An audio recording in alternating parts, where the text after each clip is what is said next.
రమ్మ చెయ్యి. మన యేసు స్వామికి, సాధువైన గొర్రె పిల్లకు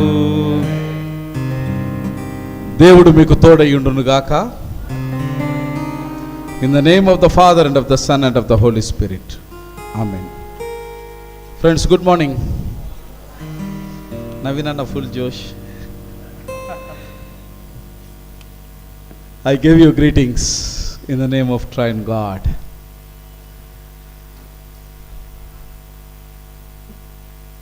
A time of jubilant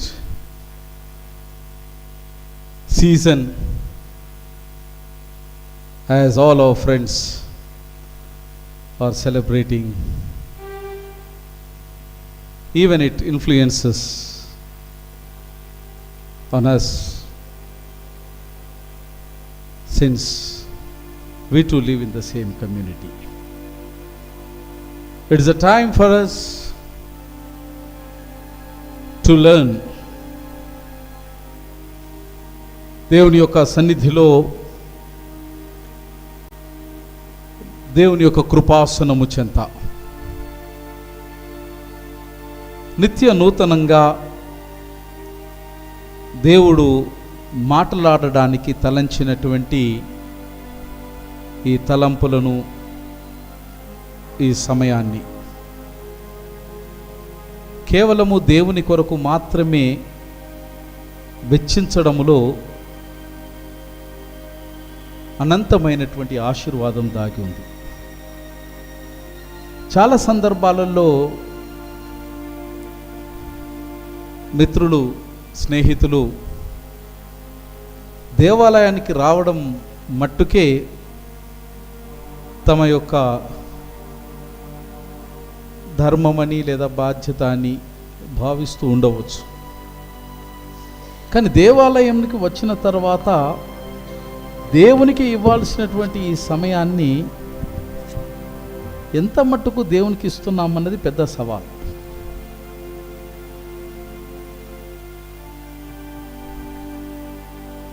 ఇది అందరం ఆత్మావలోకనం చేసుకోవాలి. ఈవెన్ అంతర్జాలంలో టీవీల ముందు కూర్చున్న వారు కూడా ఇది ఆత్మావలోకనం చేసుకోవాలి. You have come with a purpose in the premises. Your intention is good, but to what extent are you truthful to your intention matters. చాలా సందర్భాలలో దేవాలయం ప్రాంగణం చూస్తూ ఉన్నప్పుడు చాలా వేదన అనిపిస్తుంది నాకు, కానీ ఏం చేయలేం మేము. We are helpless. I can see people wandering in the campus. I can see people sitting under the trees. I can see people chatting. The sole purpose is last.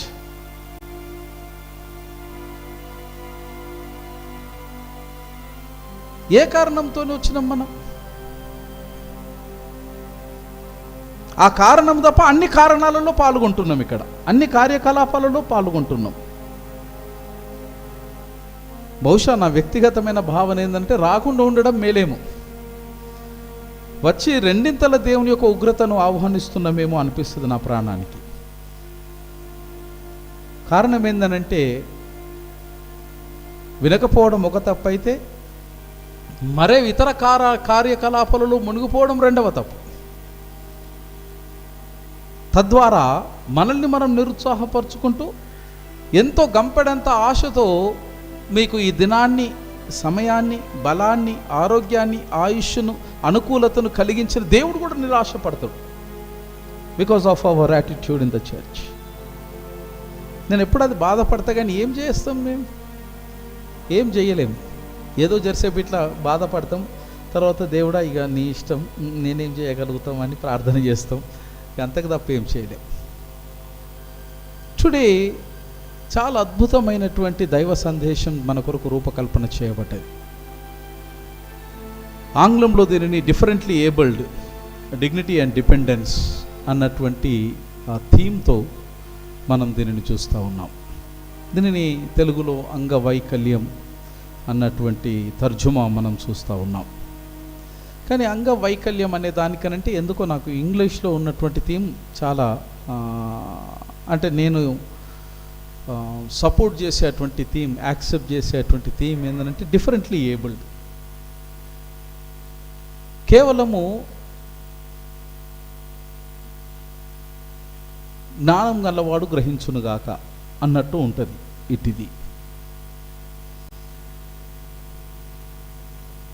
Disability అనేటువంటిది, ఎవరు డిజేబుల్ అనేటువంటిది ప్రాథమికమైన ప్రశ్న. ఎవరికి వైకల్యం ఉన్నది, ఎవరు వైకల్యం కలిగినటువంటి వారు అన్న ప్రశ్న సంధిస్తే మనం ఆలోచిస్తాం ఏంటంటే అష్ట అంగాలు బరాబర్ ఉన్నాయి కనుక నేనైతే ఆ క్యాడర్లోకి. డాక్టర్ సాబ్ ఇక మీరు చెప్పాలా, మీ సబ్జెక్టే ఇది.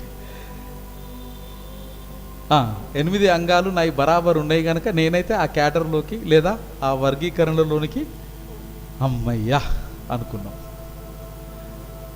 నేను ఎప్పుడు దీని సంగతి మాట్లాడుతూ ఉన్నప్పుడు ఒక ఉదాహరణ చెప్తా. ఏమంటానంటే, మనం కూర్చున్నటువంటి మనందరిలో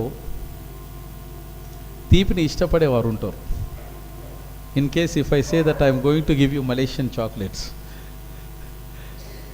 కదా ప్రొఫెసర్ గారు, ఎవరికి 5 చాక్లెట్లు ఇష్టమండి అని నేను అడిగితే ఖచ్చితంగా ఒక 5గురన్న చేతులు లేపుతారు. ఒకేసారి 5 చాక్లెట్ తినగలిగిన సామర్థ్యం ఎంతమందికి ఉన్నది అని అంటే there would be people who can eat 5. I may right? చెప్పరండి, చెప్పరు అన్న. ఎస్. కొందరు 3 తినగలుగుతారు ఒకేసారి. కొందరు 1 మాత్రమే తినడానికి ఇష్టపడతారు. ఇంకొందరు ఉంటారు అస్సలు తీపి జోలికి వాళ్ళకు ఎంత అలర్జీ అనంటే తీపి ఇక చెప్పలేనంత అలర్జీ. ఇప్పుడు 5 చాక్లెట్ తినడానికి 5 ఇచ్చినా, 3 చాక్లెట్ తినడానికి 3 ఇచ్చినా, 1 తినడానికి 1 ఇచ్చినా తినడానికి ఏమి ఇయ్యలే. ఈ 3-4 వర్గీకరణలో ఇప్పుడు మీరు నాకు చెప్పాలి ఏందనంటే ఎవరు normal?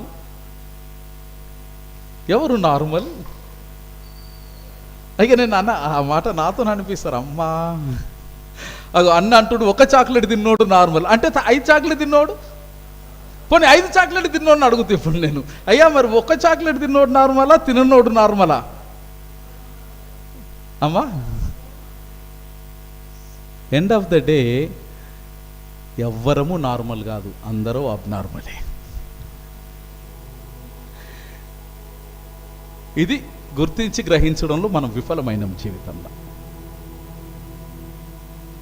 We have miserably failed. 5 chocolate తిన్నోనికి 1 చాక్లెట్ తిన్నోడు అబ్నార్మల్గా కనబడుతుండు, 1 చాక్లెట్ తినేటోనికి 5 చాక్లెట్ తిన్నోడు అబ్నార్మల్గా కనబడుతున్నాడు. వీళ్ళిద్దరు కూడా పైన వానికి అబ్నార్మల్గా కనబడుతున్నారు. దేర్ఫోర్ నేటి ధ్యానం మనకు నేర్పించే గొప్ప అంశం ఏంటనంటే, అబ్నార్మల్ లేదా వైకల్యం అనే దానికంటే వీఆర్ డిఫరెంట్లీ ఏబుల్డ్ అనడం సబబు. That means everyone has than ability. Everyone is able under the clouds. Everyone is able under the clouds. దేవుడు నీకు ప్రాణం పోసినప్పుడు, నాకు ప్రాణం పోసినప్పుడు ఆయన యూజ్లెస్ ఫెలోగా ఎవరికి ప్రాణం పోయలే. Every human being under the clouds is useful, full stop. Every human being under the clouds is made with a purpose, full stop. The only thing is, నేత్రములు గలవాడు చూసునుగాక. మన నేత్రాలు ఎదుటి వ్యక్తిలో ఉన్నటువంటి పర్పస్ను, యూస్ఫుల్నెస్ను చూడడానికి వెరసినాయి గనక మనము తప్ప ఇంకా ఎవ్వడు కూడా యూస్ఫుల్గా భూమి మీద కనబడతలేరు. We are abled but we are differently abled. ఇది ఉన్నటువంటి గమ్మత్తు. We are able but we are differently abled. Therefore ఈ ఏబుల్కు డిఫరెంట్ ఏబుల్ అన్నటువంటి విషయాన్ని మనం ఎప్పుడైతే గ్రహించి దీనిని విశ్వసించి దీనిని నమ్ముతామో అప్పుడు ఎదుటి వ్యక్తి పట్ల పరస్పరమైనటువంటి గౌరవాన్ని మనం ఇవ్వడానికి నేర్చుకుంటాం.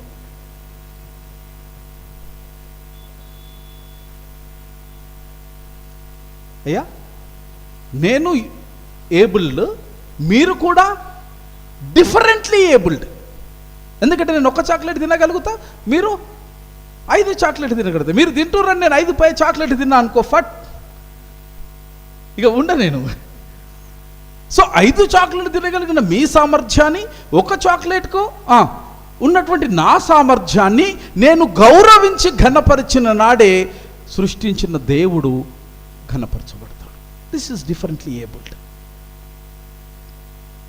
We need to learn to give dignity to others. At the same time, we need to demand dignity of ourselves. हम किसी से कभी कम नहीं, ताकि अपने आगे की आदमी भी हमसे कहां भी कम नहीं. We are differently abled. God has made us differently. God has celebrated in the diversity. భిన్నత్వంలో ఏకత్వం, దట్ ఈస్ ట్రయూన్ గాడ్. త్రిత్వ దేవుడు. వైవిధ్యం అది భగవంతుని యొక్క సృష్టిలో భాగమై ఉన్నది. రెండవది, it should teach us that we are dependent.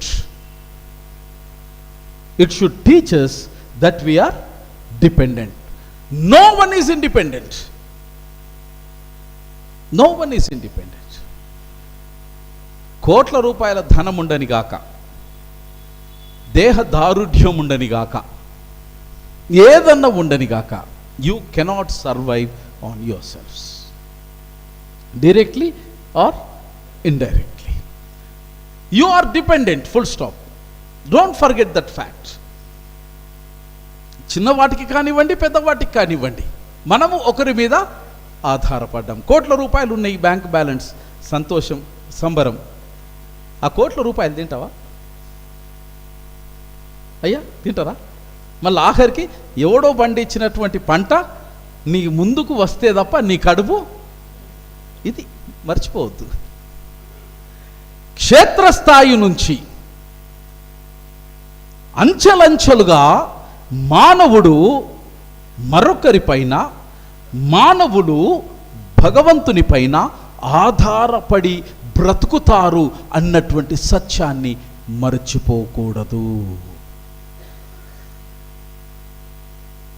ఇది మరచిన నాడు నీ మనుగడకు ప్రమాదమైంది. See how beautifully the matrix made by God. ఎంత గొప్పగా చేసిండు కదా దేవుడు. నాకింకా లోకంతో పని ఏమున్నది అని అంటే కుదరదు. ఎందుకంటే నువ్వు లోకంలో ఉన్నావు కనుక లోకంకు నీతోని పని ఉన్నది, నీకు లోకముతోని పని ఉన్నది కనుక మీరిరువురు కలిసి మెలిసి కార్యాలు చేయడమే సృష్టికర్తకు అభిష్టమై ఉన్నది. ఇది the whole cycle of a human being, it goes on. దీన్ని గ్రహించాలి. నేను చదివినటువంటి లేఖన భాగాలు, 4 లేఖన భాగాలు చాలా ప్రస్ఫుటంగా ఇటు విషయాన్ని మనకు అవి ప్రతిబింబింప చేస్తూ ఉన్నాయి. నేను ఎక్కువ ఈ డిజబిలిటీ గురించినటువంటి థియరీ నేను మీ ముందు ప్రజెంట్ చేయను. కానీ ఈ డిసెబిలిటీ అనేది లేదా వైకల్యం అనేటువంటిది సర్వసాధారణంగా ఇది మనిషి యొక్క భౌతిక దేహానికి సంబంధించినటువంటి దానిగా మనం చూస్తాం. కొన్ని సందర్భాలలో ఇది మనిషి యొక్క మానసికమైన అపరిపక్వత స్థితికి సంబంధించినటువంటిదిగా మనం చూస్తాం. మరి పీపుల్ విత్ డిజబిలిటీ, వీళ్ళను మనం ఏమంటామంటే PWD అని అంటాం. ఇటువంటి వాళ్ళు ఒకే వర్గానికి చెందిన వారని భావిస్తాం, కానీ అలా కాదు. It is a divorce group of people.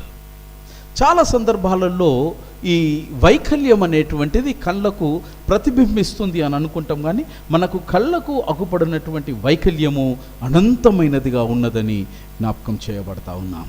కొన్ని సందర్భాలలో ఈ వైకల్యం అనేటువంటిది మనిషిని ఏ రంగాలలో ప్రభావితం చేస్తుంది అనంటే నేత్రపరమైనటువంటి వైకల్యం. ఇప్పుడు నేను అద్దాలు తీసేస్తే నాకు దూరం మీరు ఎవరో కనబడతలేదు నాకు. It's visually ఎంపైర్డ్.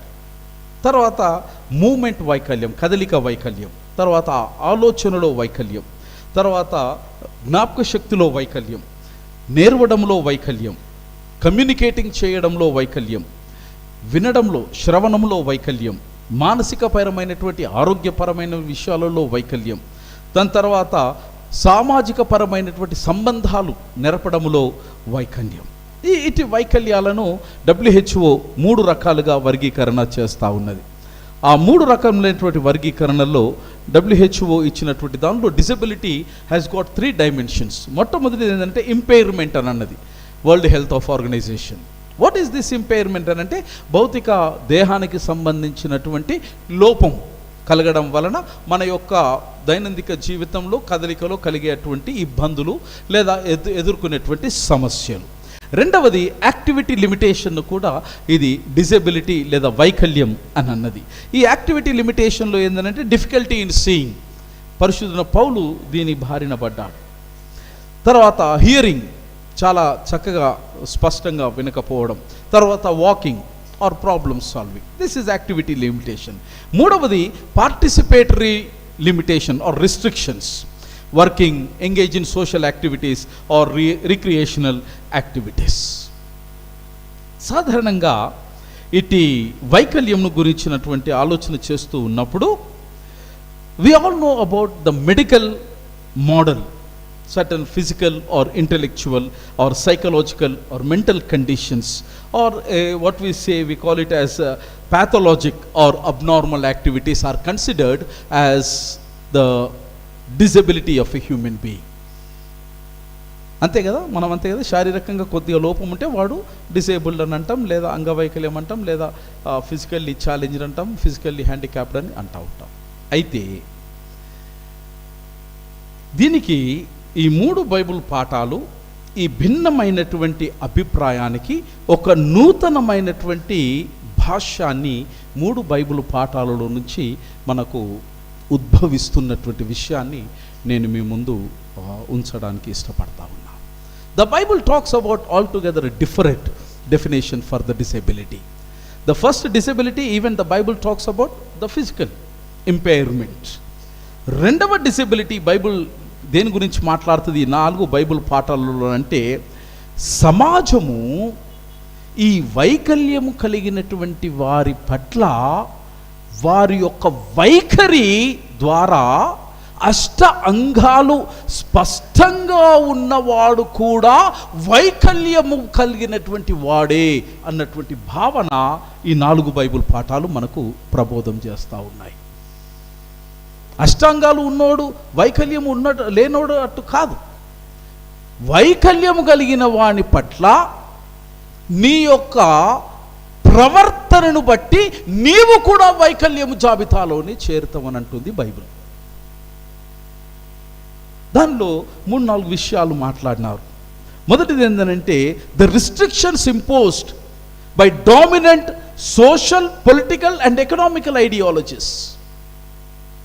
అనేక రకములైన ఆంక్షల్ని వీరి పట్ల సభ్య సమాజం అని చెప్పుకునేటువంటి సమాజం వీరి మీద బలవంతంగా మరి అమలు చేస్తూ ఉన్నది. సామాజిక పరమైనటువంటి రిస్ట్రిక్షన్స్ లేదా పొలిటికల్, రాజకీయ పరమైనటువంటి రిస్ట్రిక్షన్స్ లేదా ఆర్థిక పరమైనటువంటి రిస్ట్రిక్షన్స్ వీరి మీద మోపడం వలన అష్టాంగాలు కలిగినటువంటి సమాజము కూడా వైకల్యం చెందుతుంది అన్నది ఈ సోషల్ మోడల్ ఆఫ్ ఇంపైర్మెంట్లో మొదటిది. రెండవది cultural religious perception regarding the persons with the disabilities. మనకున్నటువంటి సంస్కృతి, తర్వాత విశ్వాసపరమైనటువంటి అవగాహన. భారతీయ సంస్కృతిలో 2 రకములైనటువంటి అవగాహనలు ఉంటాయి. ఇంట్లో ఎవరైనా భౌతికమైనటువంటి వైకల్యంతో ఉంటే భారతీయ సంస్కృతిలో మనం ఎక్కడ వాళ్ళను ఫంక్షన్స్కి తీసుకపోం. అంతేందుకు గుడికి తేలే ఈరోజు. I have seen many people with ailments in their bodies. I was looking, truly looking. తీసుకురాము. ఎందుకు తీసుకురామనంటే వాళ్ళు మనకు భారం అయిపోయారు. రెండవది లోకం ఏమనుకుంటుందో అన్న భయంకు తీసుకొని రాము. మూడవది విశ్వాసం, మతం కూడా వారి పట్ల చిన్నచూపు చూస్తున్నదేమో అని అవగాహన రాహిత్యం కలిగినటువంటి భావనతో కూడా తీసుకొని రాము. This is what is happening. పాశ్చాత్య దేశాలలో అనేక రకములైనటువంటి సదుపాయాలు వీరికి కలిగించి సమానమైనటువంటి సభ్య సమాజంతో ఉండగలిగినటువంటి స్థితి కొరకు వారు అక్కడ పోరాటం చేస్తూ ఉంటే మనము ఇంకా చాలా వెనక్కి వెళ్ళిపోతా ఉన్నాం. తద్వారా భౌతికంగా వారు వైకల్యం ఉన్నప్పటికీ మానసికంగా సమాజపరంగా మనము కూడా వారికంటే తక్కువేమి కాదు అని మనల్ని మనం రుజువు చేసుకుంటా ఉన్నాం. మూడవది ఏంటంటే it is paternalism in social welfare systems. అంటే ప్యాటర్నలిజం అని అంటే ఈ వైకల్యం కలిగిన వారి పక్షాన నువ్వే నిర్ణయం తీసుకుంటావు. వాళ్ళు ఏం చేయాలో నువ్వే చెప్పేస్తావు. ఇక వాళ్ళు ఏం తినాలా, ఎక్కడుండాలా, ఎట్లుండాలా, ఇంటికి ఎవరైనా గెస్ట్లు వచ్చినప్పుడు ఏ రూమ్లు ఉండాలా, ఎంతసేపు తలుపేసుకోవాలా, బయటకు రావద్దు, అరుపు వినిపించద్దు, ఏది కనబడద్దు. Their life you are dictating. ఇది సామాజిక పరమైనటువంటి వైకల్యం. నాలుగవది అంటే డిస్క్రిమినేషన్ బై ద సొసైటీ. సమాజం ఏం తక్కువ కాదు.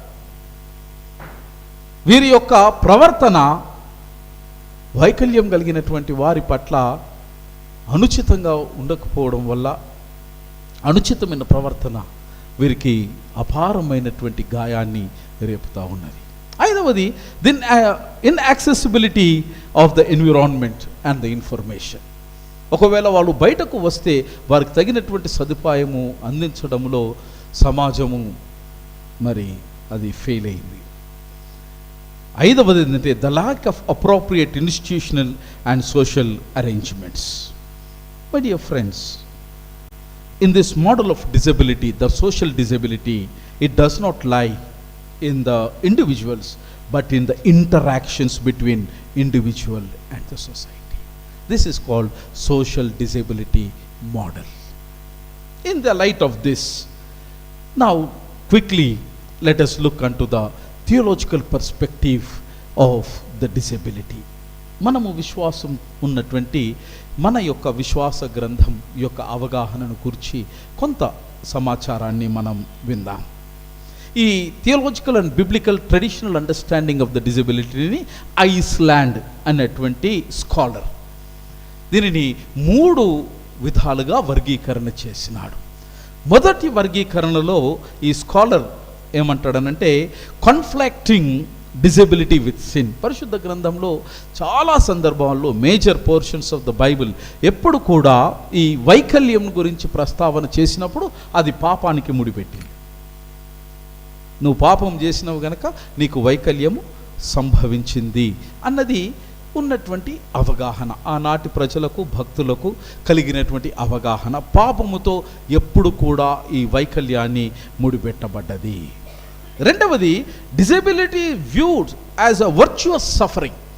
అంటే భౌతికమైనటువంటి ఈ వైకల్యం అనేటువంటిది న్యాయ ధర్మపరమైనటువంటి వేదనకు సంకేతంగా భావించబడ్డది. అంటే ఎప్పుడు చేసినటువంటి పాపాలు ఇప్పుడు పరిహరింపబడాలంటే ఈ వైకల్యంతో నువ్వు పడినటువంటి శ్రమ వలన అది అక్కడికక్కడికి టాలీ అవుతుంది, జీరో బ్యాలెన్స్ అవుతుంది కనుక నీకు మోక్షం ప్రసాదించబడుతుంది అన్నది రెండవ వైఖరి.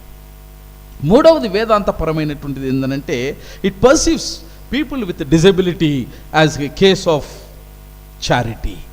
ఇటువంటి వారికి మనము చేయుతనివ్వాలన్నది మూడొక భావం. ఇందులో వచ్చే 1994వ సంవత్సరంలో ఐస్లాండ్ అనేటువంటి ఈ scholar he has bought disabling థియాలజీని క్రైస్తవ వేదాంతానికి పరిచయం చేసాడు. నేను ఎండ్లో చెప్తా డిసేబులింగ్ గాడ్, ఎండ్లో చెప్తా ఆయన థియాలజీని, నేను చివరిలో అది చెప్పి నేను ముగించి వేస్తాను. మై డియర్ ఫ్రెండ్స్, ఈ వేదాంతం అంతట్లో కూడా the common form of disability which is in from the curse of God. Bible అంతట్లో కూడా it was visually impairment was seen as a common form of curse. చేసినటువంటి పాపానికి దాన్ని ఏమంటారండి, ప్రాయశ్చిత్తం ఏందనంటే బైబిల్లో సాధారణంగా కంటి ఆపరేషన్ లేక కన్నుచూపు లేదా కన్ను శుక్లాలు అలాంటి వాటితో బాధపడినటువంటి దాఖలాలు బైబిల్లో మనం చాలా చూస్తాం. It portrays as a curse. Bible also portrays disability అనేది ఒక శాపగ్రస్తమైనటువంటిది అని చెప్తాం. As a result of disobedience, unbelief and ignorance. దీనిని లేవియ కాండం 26వ అధ్యాయంలో మనం చూస్తాం. భగవంతుని యందు పూర్ణమైన నమ్మకం ఉంచకపోవడం, తర్వాత భగవంతుని పట్ల అవిధేయత కలిగి ఉండడం, తర్వాత అజ్ఞానం. ఈ మూడు కూడా మరి మనిషి యొక్క అంగవైకల్యానికి కారకాలుగా మనం చూస్తాం. దీనిని నూతన నిబంధన కూడా సపోర్ట్ చేసింది. యోహాను సువార్త 9వ అధ్యాయం 1-3 వచనాలలో అక్కడ మనం చూస్తాం. యేసుక్రీస్తు ప్రభుల వారిని ఆయన శిష్యులు అడుగుతారు, అయ్యా ఈడు గుడ్డోడుగా పుట్టడానికి ఈడు కారణమా, ఈయన అయ్యవ్వా కారణమా, ఓడు కారణమయ్యా అంటే అది నరనరాన జీర్ణించకపోయింది వీళ్ళకు. పోనీ 2000 సంవత్సరాల తర్వాతనైనా ఆ భావన ఏమన్నా మన లోపల మారిందా? నేనేమంటలేనమ్మా, నన్నేం చూడకుండా అట్లా అయ్యా, నేనేమంటలేను, విన్నారా, నేనేమంటలేను, మీరంతా మంచోలే. ఏమన్నా జరిగిందనుకో వెంటనే మేము ఊర్లల్లో అంటాం ఏంటనంటే, దేవుడు ఎడ్డోడా బ్లెస్సి, అమ్మ చెప్పు, ఎడ్డోడా గుడ్డోడా చూస్తలేడా దేవుడు? మరి నీకు చూసినప్పుడు ఈ మాట రాదు. పక్కోనికి ఏమన్నా అయితే మాత్రం సటకున గుర్తుకొచ్చే మాట ఏంది? దేవుడు ఎడ్డోడా? That view should be erased today. ఆ భావనకు చమరగీతం పాడాలి. అదే నేడు మనకు నేర్పిస్తున్నటువంటి చాలా గొప్ప పాఠం. My dear friends, in the light of this 4 Bible పాఠాలు, చాలా సుపరిచితమైన బైబుల్ పాఠాలు నేను మీతో షేర్ చేయాలి. First one is dignity reformed. Dignity reformed ఇది మోషే యొక్క స్పీచ్ ఇంపీడిమెంట్. పాపం మోషేను చిన్నప్పటి నుంచి మనం నత్తోడు అని అంటాం. అన్నారా? సండే స్కూల్లో అట్నే చెప్పారు మాకు టీచర్లు. మీకు కూడా అట్నే చెప్పారా? ఆ నత్తి కథ ఈ రోజున నేను మీతో మాట్లాడతాను. It was a beautiful narration, it was dramatic narration. అసలు ఆ 3వ అధ్యాయం 4వ అధ్యాయం కనుక ఎవరన్నా 2 పాత్రలు, ఒకటి దేవుని పాత్ర, ఒకటి మోషే పాత్ర పోషించి అభినయం చేయగలిగితే ఎంత సౌందర్యంగా ఉంటుంది ఆ అభినయం అని అంటే దాన్ని వర్ణింపచాలండి నేను. ఇద్దరి మధ్యలో సంభాషణ జరుగుతూ ఉండాలి. మరి అదొక గంట జరిగిందా, ఒక దినం జరిగిందా, 6 నెలలు జరిగిందా నాకు ఎరకలేదు. ఎందుకంటే ఒక మనిషిని ఒప్పించడం అనేది అంత సామాన్యమైన అంశం కాదు. నాకు తెలిసి యాజ్ ఎ సైకాలజిస్ట్ ఒక మనిషిని ఒప్పియాలి అని అంటే it takes time, it has its faces. Convincing is not an easy matter. దేవుని ఓపికను మెచ్చుకోవాలి. మోషేను ఆయన ఒప్పించడమే కాక మెప్పించుడు కూడా. ఆ గొప్ప ప్రక్రియలో ఎంత అనిర్వచనీయమైనటువంటి విషయం జరిగిందనంటే, పాపం మోషే దేవుడు ఎంపిక చేసుకున్నాడు. ఎందుకు ప్రేమించినావో మనకు తెలియదు. చాలాసార్లు మనం పాట పాడతాం, నన్ను ఎందుకు ప్రేమించితివో దేవా అని పాట పాడతాం. కానీ ఈరోజు వరకు మీకు తెలిసిందా, why did God love you?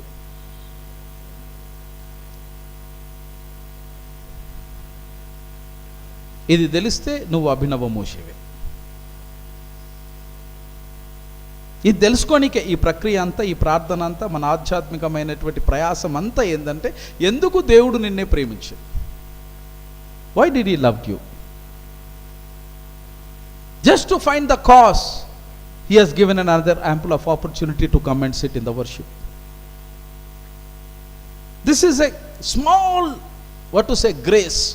ఈ వారం అన్నా గ్రహిస్తాడేమో నేను ఎందుకు ప్రేమించును అనే ఒక ఆశతోని ఈ అవకాశం మీకు ఇచ్చిండు. చాలామందికి ఈ అవకాశం లేదు, కానీ మనకిచ్చిండు. అట్లీస్ట్ ప్లీజ్ డూ దట్ ప్రక్రియ. ఆ ప్రయత్నం చేయండి. ఎందుకు ప్రేమించుండు దేవుడు మిమ్మల్ని? మోషేని ఎందుకు ప్రేమించుడో చెప్తావు, ఇర్మియాని ఎందుకు ప్రేమించుడో చెప్తావు, యోనాని ఎందుకు ప్రేమించుడో చెప్తావు. మరి నిన్నెందుకు ప్రేమించుడో ఎందుకు చెప్పలేకపోతున్నావు నువ్వు? You are no way lesser than any of the prophets or the men in the Bible. The same love. వాళ్ళను ప్రేమించిన ప్రేమనే నిన్ను నన్ను ప్రేమిస్తుండు. Then what is the purpose behind the love that God has loved you?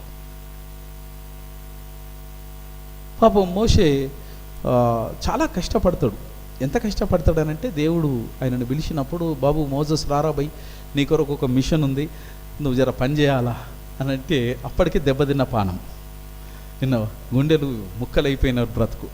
ఎందుకంటే ఇది మోషే జీవితంలో పాతాళం ఆకాశం రెండు చూసేసిండి, అయిపోయింది. బహుశా మోషే కూడా నా లెక్క అని ఉంటాడు, ఇక అన్ని అనుభవించిన ఏం లేదురా పోయి జీవితంలో అని ఉంటాడు. Because even God has taken to that saturated state. చలో పోయి సోప్ దేఖలియే హోగా అవి కూర్చున్నాయి, బాకీ కూర్చున్నాయి. మోషే కూడా అట్నే అనుకుని ఉంటాడు. అనుకున్న తర్వాత ఈ సంభాషణ జరుగుతూ ఉంది. ఏమన్నానంటే మోషేను దేవుడు పిలుస్తూ ఉన్నాడు. Moses is a human being like you and me, my friends. He had 5 excuses. తప్పించుకోనికి, మిషన్ను తప్పించుకోనికి 5 సహేతుకమైన కారణాలను వెతుక్కున్నాడు మోషే. మొదటి కారణం ఏంటంటే ఐఎమ్ నాట్ గుడ్ ఎనఫ్. చెప్పిండు మోషే, అరే 80 ఏళ్ళు వచ్చినాయి నాయన, నీకేమన్నా అర్థమవుతుందా? మస్క కనబడుతుంది, కాంట్రాక్ట్ ఆపరేషన్ కోవాలా? విన్నావా, మెల్లగా మోకాలు కూడా కుయ్యి అంటున్నాయి, మరి అవి ఎంత దూరం అవుతాయో నాకు ఎరకలేదు. తర్వాత I'm not good enough. Did we ever found that మోషేని నేను సరినివాడను కాదు అన్న తర్వాత వేర్ డు వి స్టాండ్? భగవంతుని యొక్క ప్రసన్నతలో మోషే తన్ను తాను ప్రక్షాళన పరీక్ష చేసుకున్నప్పుడు తన స్థానాన్ని గుర్తెరిగి చాలా విధేయతతో మోషే దేవుని యొక్క పాద పద్మాల చింత చెప్పిండు, అయ్యా నీ కాల్ముక్త బాంఛను, నేను పనికిరాను, నాకంటే యోగ్యులైన వారు అనేక మంది ఉన్నారయ్యా, దయచేసి యోగ్యుని చూడు అన్నాడు.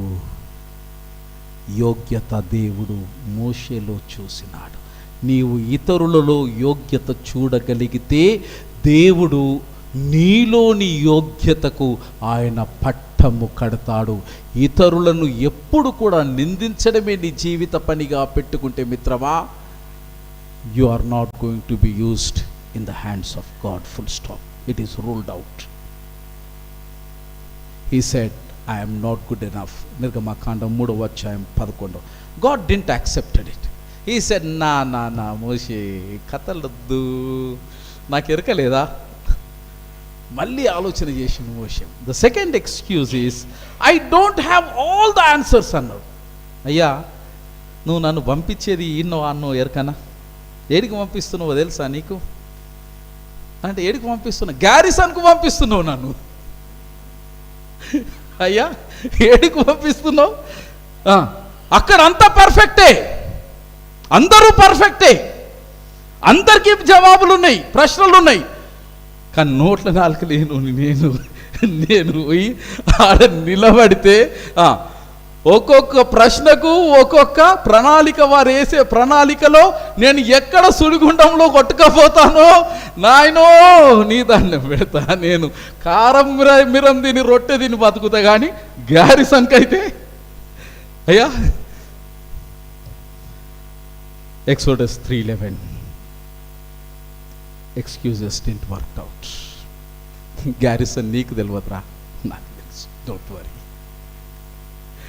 నాకు తెలుసు, అందరు తెలుసు, అందరి కథ తెలుసు, అందరి సంగతులు తెలుసు, నీకెందుకు? తెలిసిన నేను ఉన్నా కదా. Second excuse didn't work out. మళ్ళొక కారణం వెతుక్కున్నాడు Moshe. People don't believe me. 4:1 వచనం. అయ్యా ముందే నా మీద షూట్ అట్ సైట్ ఆర్డర్స్ ఉన్నాయి ఈజిప్ట్లో. దాదాపు 7 నుంచి 8 పోలీస్ కేసులు ఉన్నాయి నా మీద. కనుక నేను అక్కడికి పోతే ఎవరు నన్ను నమ్మరు నాయన. నా శకలు అట్లా చేసినావు, నువ్వు ఏం చేస్తావు చెప్పు? ఒకరి ముఖం చూస్తే గొట్టబుద్ధి అవుతుంది, ఇంకొన్ని ముఖం చూస్తే నాకు పెట్టినోడే లేడు, కొట్టేటోలే అందరూ. అయ్యా నేను నాయన నువ్వేమన్నా చూడు. He said, people are not going to believe you, but they are going to believe the whom you have been sent. ఇక్కడ ఆగలే లొల్లి. 4వ కారణం వెతుకుండు Moshe. I'm a terrible public speaker, eloquent, a man. దీని హీబ్రూ భాషలో ఏమన్నారంటే హదీబుర్ అన్నటువంటి పదం వాడబడ్డది హీబ్రూ భాషలో. అనగా నేను నోట్ల నాలుక లేను. నా లెక్క అయిండొచ్చు మోషే, నాకు తెలియదు. మాట్లాడడానికి రాదు, లౌక్యం లేదు. కనుక I cannot convince the people. Very difficult for me to convince.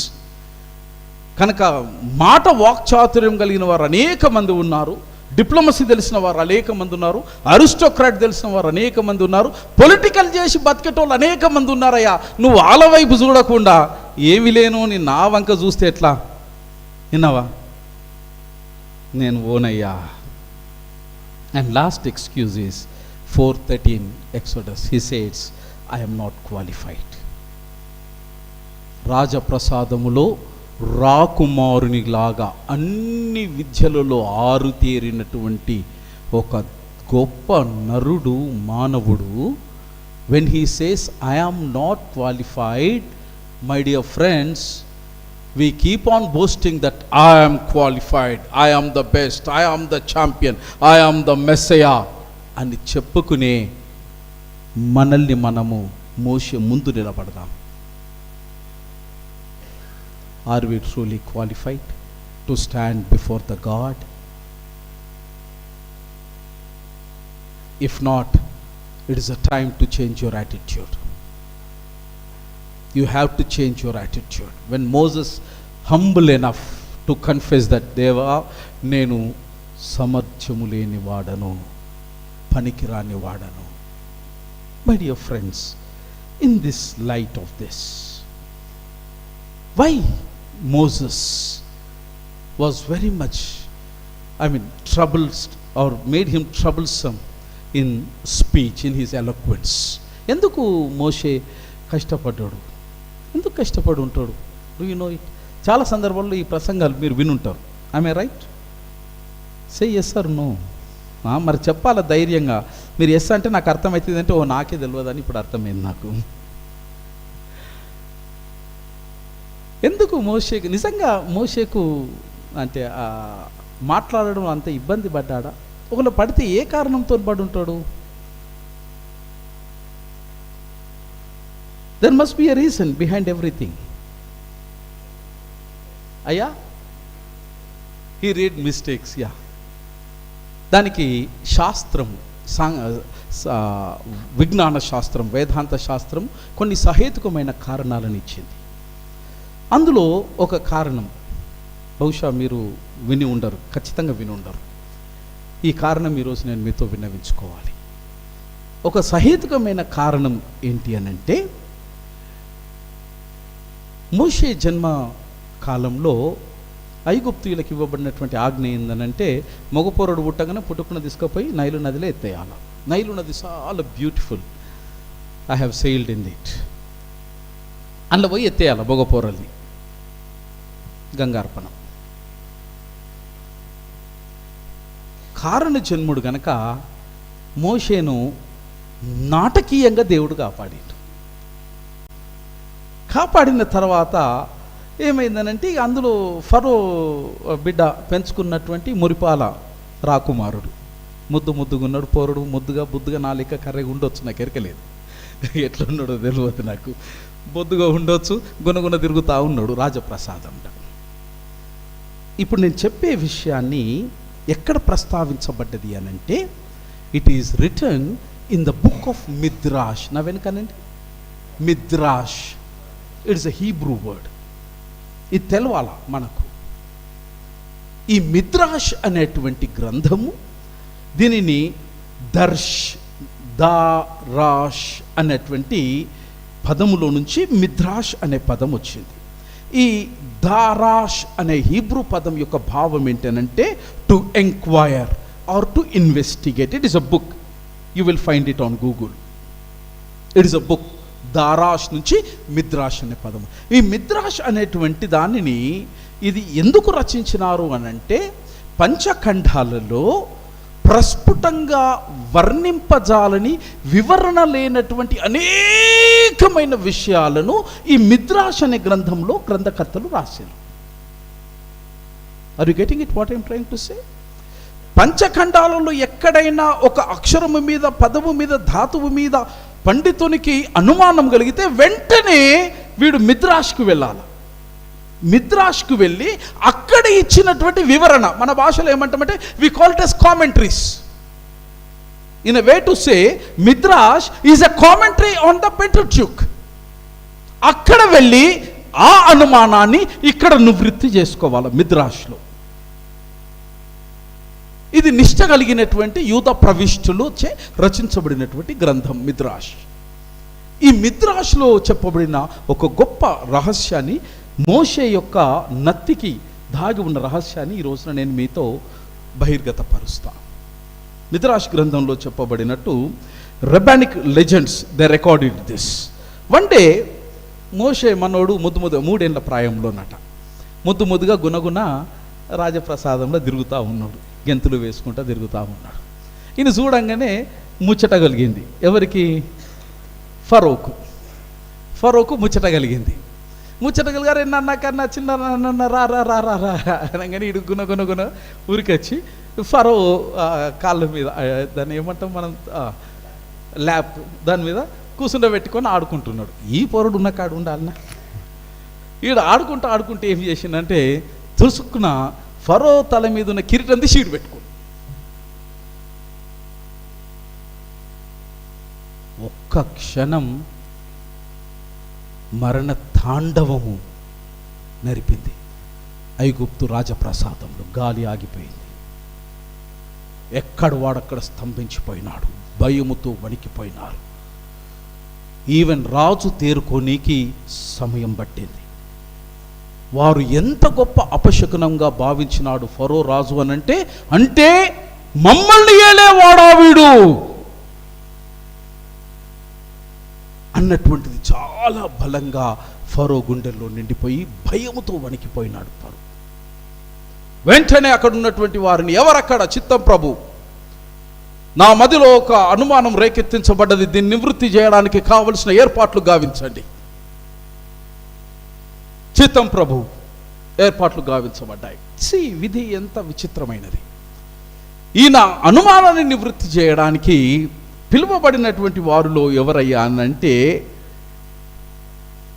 37 ఏళ్ల తర్వాత కలువబోయే యిత్రోను రాజప్రసాదంకు పిలువబడ్డాడట. ఎవరు యిత్రో? పిల్లనిచ్చిన మామ, పిల్లనిచ్చిన మళ్ళా 37 ఏళ్ళకి కలుసుకున్నాడు మనోడు. యిత్రోను ఆయన సారథ్యంలో ఇది అనుమానం నివృత్తి కావాలంటే ఎట్లా కావాలని ఆలోచన చేసేసిన తర్వాత ఏమన్నారు అంటే, ప్రభు దీనికి ఒక మార్గం ఉన్నది. ఏమిటా మార్గం? చెప్పురా బాబు. అయ్యా, నేను 2 పాత్రలు తీసుకొని వస్తా. ఒక పాత్రలో పసిడిని, మిలమిలలాడే పసిడిని పెడతా, ఇంకొక పాత్రలో కనకనలాడే అగ్ని కిలలను పెడతా. పిల్లగాడు కనుక పసిడిని ముడితే ఖచ్చితంగా వీడు నీకు రాజై కూర్చుంటాడు. అగ్నిని ముట్టిండు అనుకో, వీడు దహించుకొని పోతాడు, చరిత్రలో వీడొక్కడిగా మిగిలిపోతాడు. భలా, ఇది చాలా బాగుంది, ఏర్పాటు గావించండి. సభ ఏర్పాటైంది. వీడు బుడ్డోడు పాపం అమాయకుడు ఏం చేస్తాడు? వానికి తప్ప అందరికీ తెలిసిపోతుంది జరగబోయే పరిణామం ఏందో. వెంటనే ఆ దినం రానే వచ్చింది. మోషే ముందు, బాలుడైన మోషే ముందు 2 పాత్రలను పెట్టినారు. ఒకటేమో కనకనలాడే నిప్పు, రెండవది మిలమిలలాడే పసిడి. ఇవి రెండింటిని పెట్టి మోషేను దాని ముందుకు తీసుకొని వచ్చినారు. మనం కూడా అన్నప్రాసన అప్పుడు చేస్తాం. పిల్లలకు అన్నం పెడతాం, బంగారం పెడతాం, మెండి పెడతాం, కత్తి ఒకటి పెట్టాం, కానీ అన్నిటి తప్ప ఆ పని చేస్తాడు వాడు, కానీ అన్నీ పెడతాం. In a similar thing has happening there. పాపం మోషే ముందు ఇవి 2 పెట్టబడ్డాయి.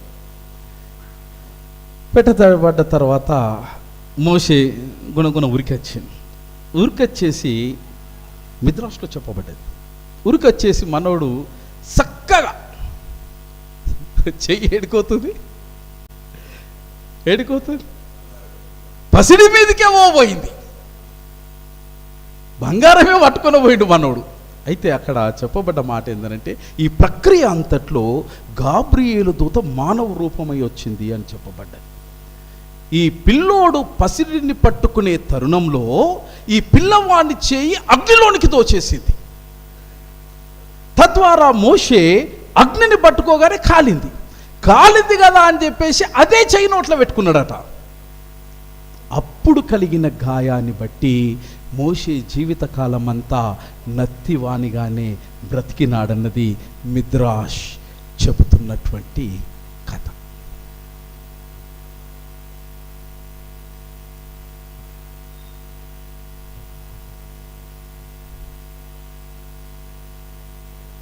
See the intervention of God. How God acts in our lives. Many times we behave very foolishly, thinking that everything is under our control. My dear friends, God, you are under the control of God. Don't forget it. నీవు కీడు చెయ్య తలపెట్టిన ఆ కీడును మేలుగా మలచగలిగినటువంటి భగవంతుని సేవిస్తున్నటువంటి వాడికి వినాశనం అనేది వాని నిఘంటువులో లేదు. రెండవ సహేతుకమైనటువంటి రీజన్ ఏం చెప్తారు అని అంటే, మోషే 40 ఏండ్లు రాజప్రసాదంలో బ్రతికాడు కనుక హీబ్రూ భాష ఆల్మోస్ట్ మర్చిపోయింది. Though it was his mother tongue Hebrew భాష, ఎందుకంటే అక్కడ ఐగుప్తు భాషనే మాట్లాడాలి. శాస్త్రము లిపి అంతా కూడా ఐగుప్తులోనే ఉన్నది కనుక మనోడు ఐగుప్తు భాషనే ఎక్కువ పర్ఫెక్ట్ అయిపోయింది కనుక హీబ్రూ భాష జర గుణించుకుంటా తుమ్మిదరావు అని మళ్ళీ ఆడిపోయి తుమ్మిదరావు అన్నట్టు అట్లా అయిపోయింది పాపం మోషేకు. అందుకే భగవంతునితో చెప్పిన, అయ్యా నా డైలిటిక్ అంటే నా యాస, ఇప్పుడు యాసతో కూడా పంచాది ఉంటుంది కనుక నా యాస జర కష్టంగా ఉంటుంది నాయన, వాళ్ళదేమో సూపర్ డూపర్ భాష, వాళ్ళది నా యాసనేమో గిట్లుంటుంది, అది ఒకటి చేయబోయి ఒకటైతే ఏమో అవుతుంది, అట్లా కాదు దేవుడా, మంచి యాస భాష కలిగినోని నువ్వు చూసుకోరా బాబు. This is second hypothesis why Moses was suffering with the tongue or the language. My dear friends,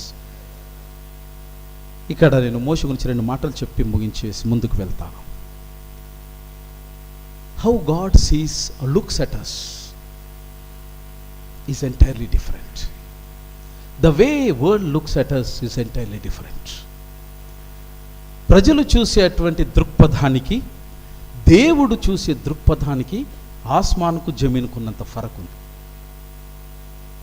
The whole scenario, Moses was looking at his weakness. What was his weakness? Talking was his weakness. Moses was not a talker. Am I right? ఆయనకు మాట లేదు. But why God was after Moses? Not because he is a talker, but God was after Moses where the whole world failed to see Moses' strength is. He was a walker. 40 years he has become the GPS of divine Yahweh. ఆయన నడిచినంతగా ఎవడు కూడా నడిచి ఉండడు. ఎత్తులు, పల్లాలు, గుట్టలు, పీఠభూములు, లోయలు, ఇవన్నిటినీ క్షుణ్ణంగా 40 ఏళ్ళు జల్లడబట్టిన జీపీఎస్ మోసెస్. యెహోవా దేవునికి కావాల్సింది మాట్లాడేవాడు కాదు, కదిలేవాడు కావాలి, కార్యరూపం చేసేవాడు కావాలి, కాళ్ళు కలిగిన వాడు కావాలి. God wants a walker. God is not looking at a talker. క్రియలు లేని విశ్వాసం బ్రతుకు, it is dead.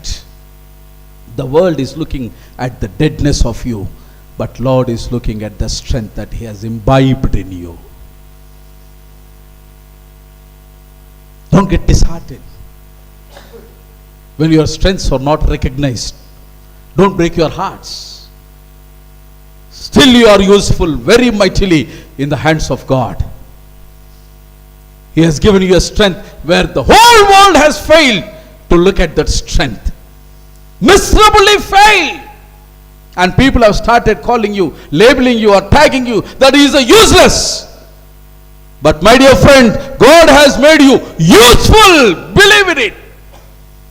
Try to extract the purpose why God is still loving you. You need to find it. It is your job, it is your business, it is your exercise. Moshe patla God was not looking as a talker. God want a walker who can walk 40 years restlessly. Praise the Lord. Praise the Lord. Hallelujah.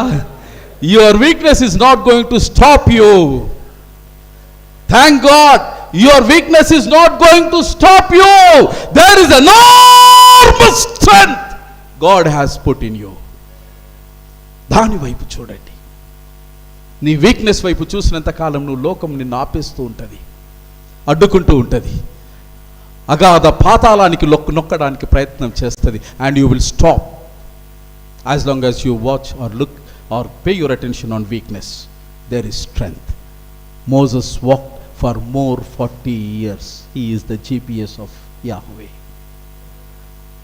Disability కాదు, differently abled Moses. He is differently abled. రెండవ Bible పాఠం, I just quickly I close it. That is dignity refined. First one was dignity reformed. Old testament reading, dignity reformed.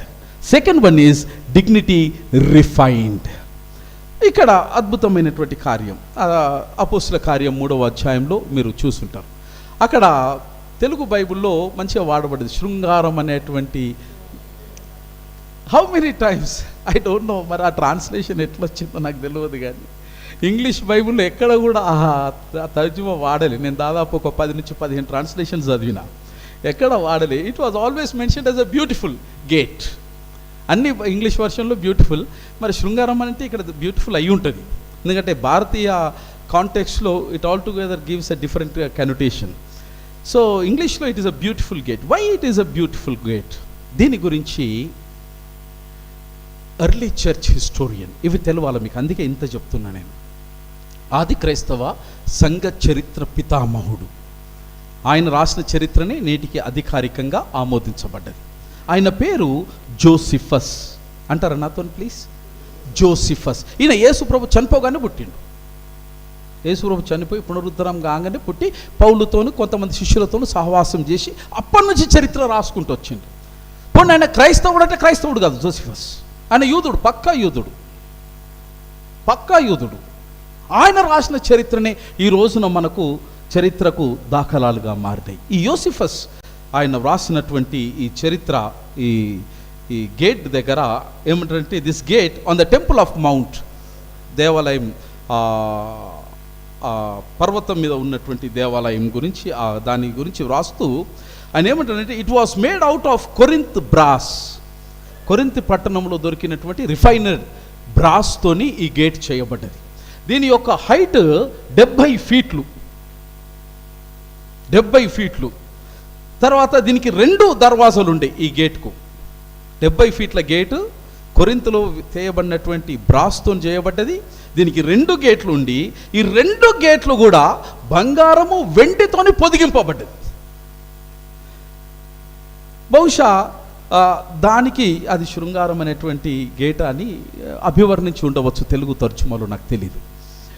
ఇటు gate దగ్గర పాపం ఒకడు కాలు చేతులు లేనోడు అడుక్కుంటాడు. కారణం ఏంటంటే, లేవియ కాండ అనుసారంగా భౌతికమైనటువంటి వైకల్యం కలిగిన వారు దేవాలయ ప్రవేశానికి వారికి అర్హత లేదు, దే కాంట్ ఎంటర్. ఇది కొద్దిగా దేవాలయానికి సమీపంగా ఉన్నది. రెండవది ఏంటంటే, ఈ శృంగారం అనే దేవాలయ ఆ గేట్ దగ్గర నుంచి ఉన్నోళ్ళు లేనోళ్ళు అందరూ పోతారు కనుక జర ఎక్కువ రూపాయలు వస్తాయని ఆశతోని మనోడు అక్కడ కూర్చున్నాడేమో తెలియదు. అపోస్తులుడు యేసుక్రీస్తు పునరుద్ధానం తర్వాత వారు ఆ ప్రార్థనలకు, ఆ సమయాన్ని కేటాయించిన ప్రార్థనకు వెళ్తూ ఉన్నప్పుడు ఈ భిక్షుకుని యొక్క అర్థనాదాన్ని వారికి తాకింది. అయ్యా నాకు సాయం చెయ్యు ఏదో అని అడుగుతూ ఉంటే, మా దగ్గర ధనధాన్యాలు ఏమి లేవురా బాబు, మరి ఉన్నటువంటిది ఒకే ఒకటి, మా బతుకు, మా మరణం, మా జీవం అంతా ఆయనే, మా ఘనం అంతా భగవంతుడే, ఆయన నామంలో నేను మిమ్మల్ని స్వస్థపరుస్తున్నా అన్నటువంటి సంబోధన అక్కడ మనం చూస్తాం. I would like to have your attention is, English బైబిల్లో వాడబడింది ఏంటంటే, fixing his eyes on him. In this day of disability we need to fix our eyes on the people who could not help themselves. That is putting your concentration, giving your attention matters. Okkasari if you fix your eyes on the people who are weak, on the people who cannot stand on their own, my friends, they will just jump, leap and live for more years. Your attention matters. Even in the last week కూడా మనం అది మాట్లాడినాం.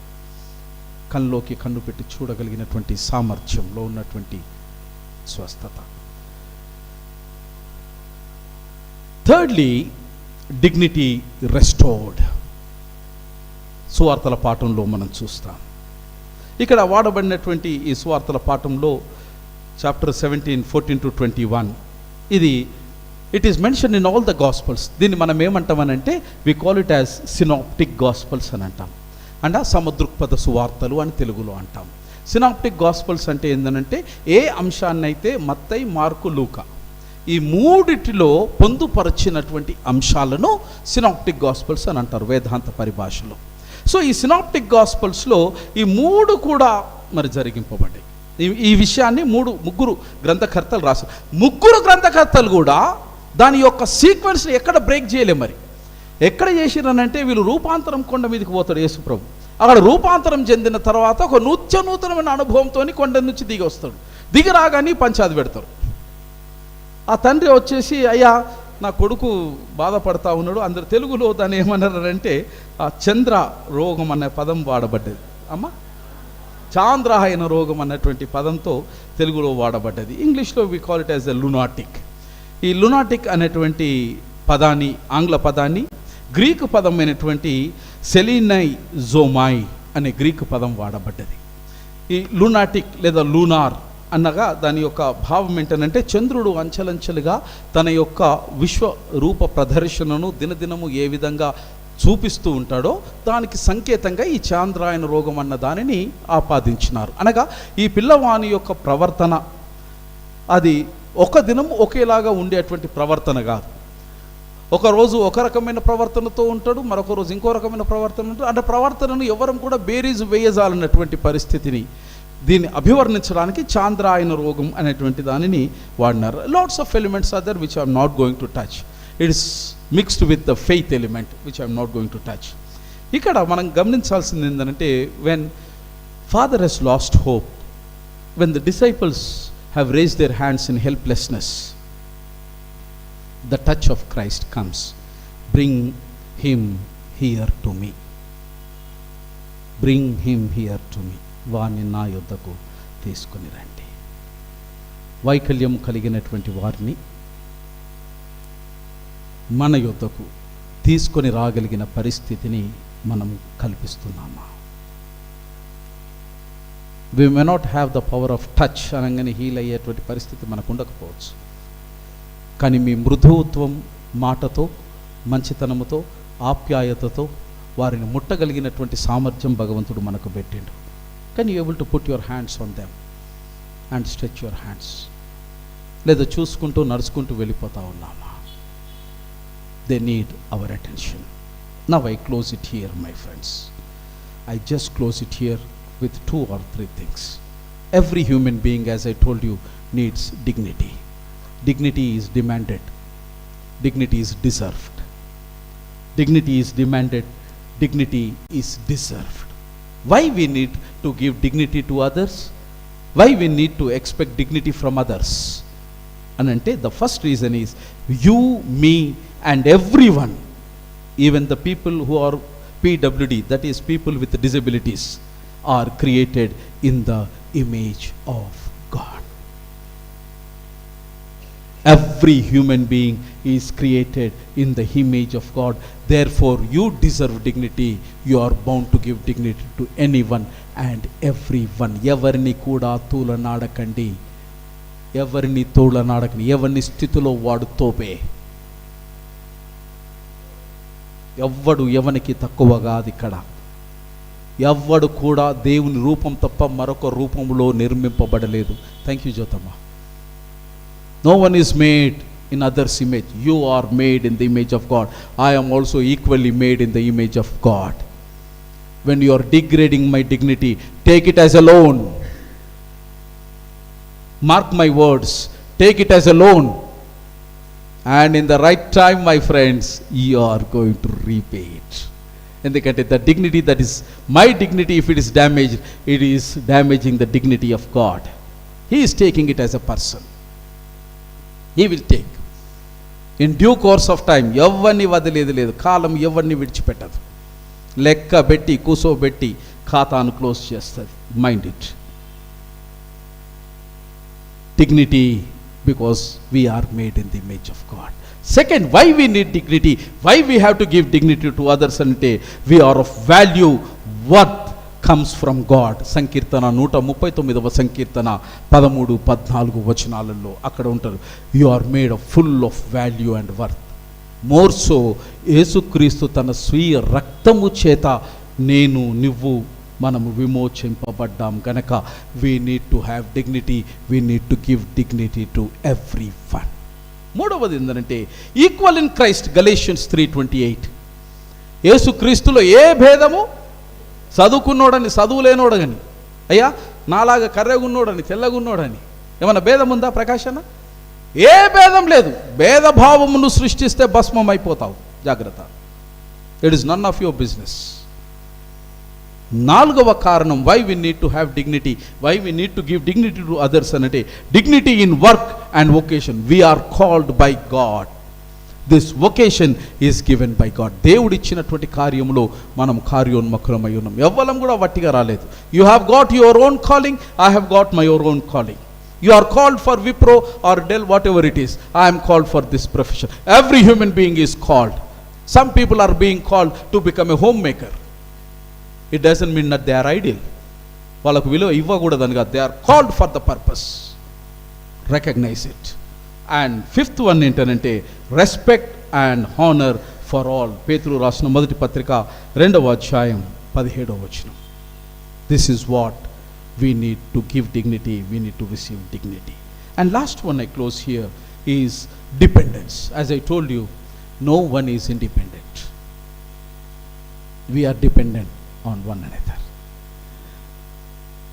అందుకే ఆదాముకు అవ్వను చేసి he has made interdependence on one another, mutual dependence on one another. Then అప్పుడు సృష్టి పూర్తి అయింది. ఆదాముతోనే క్లోజ్ అయిపోతుండే కాలే. The perfection of the creation has come when he has made the mutual dependence on one another. The beauty is there because we are differently abled. We are differently abled. So why we need to depend on one another ante dependence on God teaches us. సంకీర్తన 121:1-2 వచనాలలో మనం చూస్తాం. We need to depend on God. We need to depend on fellow human beings. రెండోది interdependence in community. As I told you, farmer మనకు బియ్యం వడ్లు చేయకపోతే మన కడుపు, we need to depend on him, he need to depend on us. We are interdependent. Thirdly humanity and reliance on God's strength. 2 Corinthians chapter 12 9-19. Lastly recognizing limitations and needing others. Ecclesiastes 4వ అధ్యాయం 9-12 వచనాలు.